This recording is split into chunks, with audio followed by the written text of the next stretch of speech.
सभी को मेरा नमस्कार। ये वीडियो में सेरेब्रल पाल्सी के पेरेंट्स होते हैं, उनके बहुत सारे मन में क्वेश्चंस रहते हैं। तो इनके मन में भी बहुत सारे क्वेश्चन हैं, क्योंकि हम लोगों का टाइम बहुत बिजी रहता है, उस समय हम उतना बातचीत नहीं हो पाता है। तो इस वीडियो के माध्यम से पेरेंट्स के मन में क्या क्या क्वेश्चंस होते हैं वो पेरेंट्स हमसे पूछेंगे और उनके हम उसमें जानकारी देंगे। चलिए सर, पहले तो आप अपना क्वेश्चन बताइए कि आपको क्या जानकारी चाहिए। सर, मैं वीडियो का माध्यम से ऑडियंस के लिए वो मैसेज देना चाहता हूँ। सर, हम लोग जैसे बच्ची को मतलब जब हम लोग का बच्ची सेरेब्रल पाल्सी एक डिजीज है, हम लोग पता चलता है कब से इसका मतलब एक्सरसाइज स्टार्ट करवाना चाहते हैं। बहुत ही अच्छा क्वेश्चन पेरेंट्स ने पूछा है कि अगर बच्चे को सेरेब्रल पाल्सी की समस्या है, बच्चे में डिलेड माइलस्टोन है, उनका बच्चा अगर 6 मंथ का हो गया है, नेक कंट्रोल नहीं कर रहा है, या बच्चा रोलिंग नहीं कर पा रहा है, सिटिंग नहीं कर पा रहा है, तो बच्चे को बिल्कुल भी लेट नहीं करना चाहिए। 6 मंथ से बच्चे की एक्सरसाइज स्टार्ट कर देनी चाहिए। और यहाँ तक कि हम तो यही मतलब बोलते हैं कि अगर बच्चा आपका 3 मंथ में नेक कंट्रोल नहीं कर रहा है तो आपको 3 से 4 मंथ में अपने बच्चे की फिजियोथेरेपी स्टार्ट कर देनी चाहिए। आप जितना जल्दी बच्चे की एक्सरसाइज स्टार्ट करेंगे उतना ही अच्छा रिजल्ट्स और बहुत ही कम टाइम में हम आपके बच्चे में दे पाएंगे।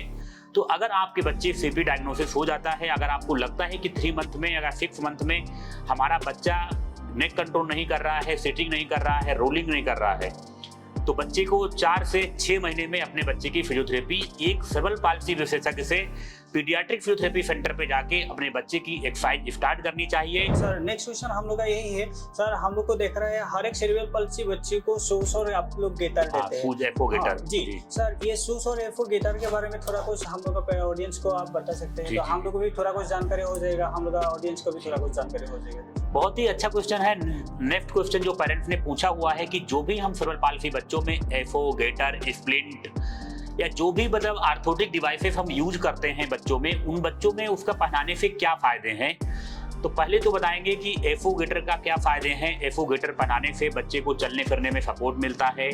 नेक्स्ट होता है कि अगर बच्चे को आप एफओ पहनाते हैं, बच्चे को जो है कंटिन्यू एफओ पहनाने से होता है कि बच्चे के पैर में किसी तरह की कोई डिफॉर्मिटी डेवलप नहीं होती है, पैर में कोई कॉन्ट्रैक्चर डेवलप नहीं होता है अगर आप बच्चे को एफओ यूज कर रहे हैं। स्प्लिंट वगैरह पहनाने से बच्चे में होता है कि बच्चे को चलने फिरने में सपोर्ट करता है। जैसे अगर बच्चा आपका बैठ नहीं रहा है तो अगर आप गेटर के सपोर्ट से बैठाएंगे तो बच्चा बैठना सीखेगा। कुल मिला के अगर बात करें तो जो भी आर्थोटिक डिवाइसेस हैं, चाहे एफओ हो गया, गेटर हो गया, नी ब्रेस हो गए, स्प्लिंट हो गए, एफआरओ हो गए, जितने प्रकार के स्प्लिंट आर्थोटिक डिवाइसेस होती हैं, उन सबका मेन काम होता है कि बच्चे को चलने फिरने में सपोर्ट करना, कॉन्ट्रैक्चर को, बच्चे के हाथ पैरों में टेढ़ापन ना हो, उसके लिए पहनाते हैं।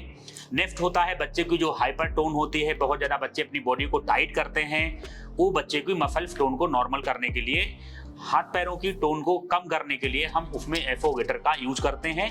और बाकी उसको बच्चे को एफओ पहनाने से बच्चे को चलने फिरने में, खड़े होने में, बैठने में सपोर्ट मिलती है। अगर बच्चा सेरेब्रल पाल्सी है तो आर्थोटिक डिवाइसेस का बहुत ही बेनिफिट है, उसको यूज करना जरूरी है। ठीक है, नेक्स्ट क्वेश्चन अपना पूछिए सर। सर, मैं यही पूछना चाहता हूँ, जब हम लोग एफओ गेटर के बारे में पूछ ही रहे हैं, तो सर ये एफओ गेटर हम लोग बच्ची को कितना टाइम तक पहनना चाहिए, दिन में और रात में भी? जी, बहुत अच्छा क्वेश्चन किया है। कि नेक्स्ट क्वेश्चन है इनका कि आपने सेरेब्रल पाल्सी बच्चे को शूज और गेटर रहते हैं, एफओ गेटर या कोई भी स्प्लिंट कितनी देर तक पहनानी चाहिए।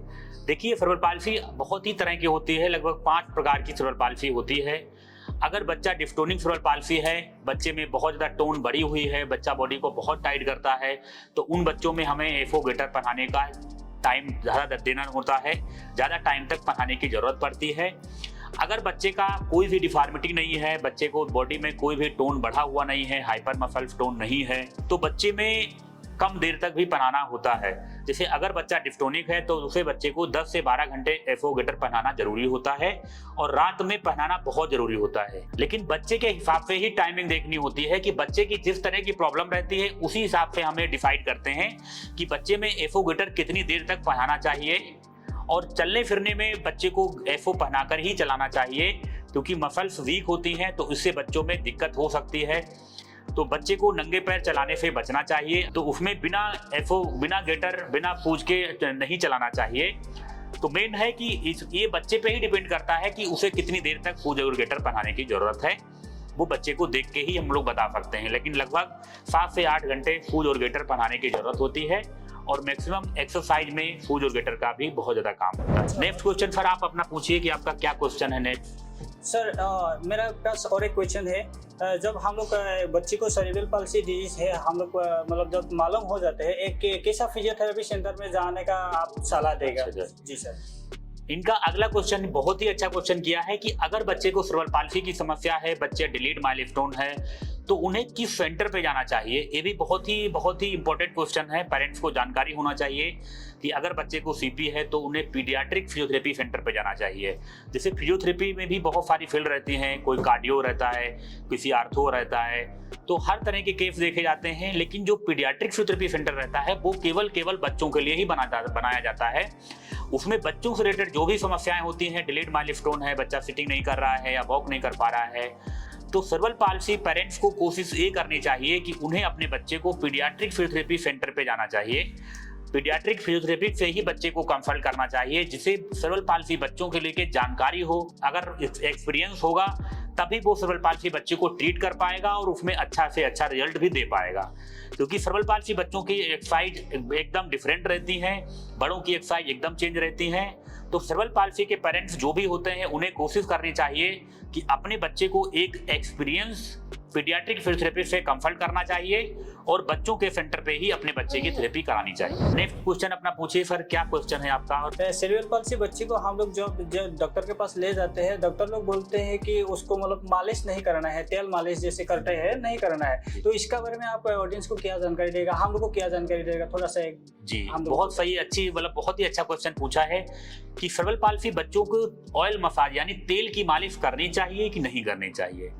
इस पे हमने ऑलरेडी एक वीडियो बनाया हुआ है, लेकिन फिर भी हम अपनी जानकारी के लिए आप लोगों की इस वीडियो में बताना चाहेंगे कि अगर आपके बच्चे को सेरेब्रल पाल्सी की समस्या है, बच्चे में टोन बहुत ज़्यादा बढ़ा हुआ है, डिस्टोनिक सेरेब्रल पाल्सी की समस्या है, तो उन बच्चों में तेल मालिश बिल्कुल अवॉइड करनी चाहिए। क्योंकि अगर आप डिस्टोनिक सेरेब्रल पाल्सी बच्चों में तेल मालिश करेंगे तो बच्चे की बॉडी टोन और बढ़ जाएगी, बच्चे की जो मसल टोन है वो हाइपर हो जाएगी, तो उससे बच्चे में आगे चल के बच्चा जो स्पास्टिक होगा वो डिस्टोनिक में कन्वर्ट हो जाएगा।